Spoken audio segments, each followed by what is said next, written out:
പരാജിതരെ ഉൾക്കൊള്ളാൻ വിസമ്മതിക്കുന്നവയാണ് നമ്മുടെ കുടുംബങ്ങൾ. എത്ര സത്യമായ കാര്യമാണ്. നമ്മളുടെ ഒക്കെ ഫാമിലീസിൽ ആരെങ്കിലും എന്തിനെങ്കിലും തോറ്റാൽ ഭയങ്കര ബുദ്ധിമുട്ടാണ് അത് അക്സെപ്റ്റ് ചെയ്യാൻ.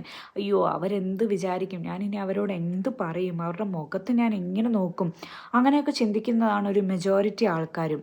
കാരണം അവർക്ക് ഭയങ്കര നാണക്കേടാണ് ഈ തോറ്റു എന്നായാൽ. പിന്നെ എന്തെങ്കിലും എക്സാമിനായിക്കോട്ടെ, ചെറിയ ചെറിയ കാര്യങ്ങൾക്ക് നമുക്ക് എടുക്കാം. ഇപ്പം സ്കൂളിൽ പഠിക്കുന്ന സമയത്ത് ഒരു പരീക്ഷയ്ക്ക് തോറ്റാൽ അപ്പോൾ അടുത്ത വീട്ടിലെ കൊച്ചു ക്ലാസ്സിലുണ്ടെങ്കിൽ ഇറ്റ്സ് വെരി എംപാരസിങ് ഫോർ ദം. എന്തോ ഭയങ്കര നാണക്കേടാണ്. എല്ലായിടത്തും പോയി പറയുമല്ലോ നമ്മൾ തോറ്റു എന്നുള്ള കാര്യം. അപ്പം ആക്ച്വലി ഇത് കേട്ടിട്ട് ഈ ഒരു മനോഭാവം കണ്ടിട്ട് പിള്ളേർ വിൽ ബി ലൈക്ക്, അയ്യോ ഞാൻ എന്തോ വലിയ തെറ്റ് ചെയ്തു, ഇങ്ങനെ തോക്കാൻ പാടില്ലായിരുന്നു. Actually it's okay to fail in an exam and all അല്ലേ.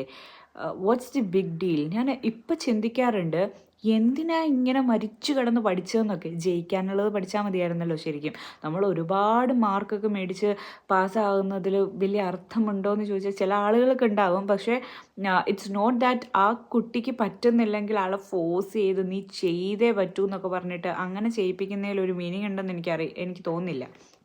Because it doesn't make any sense. And അതിലൊരു കാര്യവും ഇല്ല. അത്രയും കഷ്ടപ്പെട്ട് പഠിച്ച് ഭയങ്കര നമ്മൾ പിള്ളേർക്ക് സ്ട്രഗിളൊക്കെ കൊടുത്തിട്ട് എന്തിനാ വെറുതെ? അതിൻ്റെ ആവശ്യമൊന്നുമില്ല. എല്ലാവരും സമാധാനപൂർവ്വം കാര്യങ്ങളൊക്കെ ഉൾക്കൊണ്ട് കാര്യങ്ങൾ മനസ്സിലാക്കിയൊക്കെ പഠിക്കട്ടെ.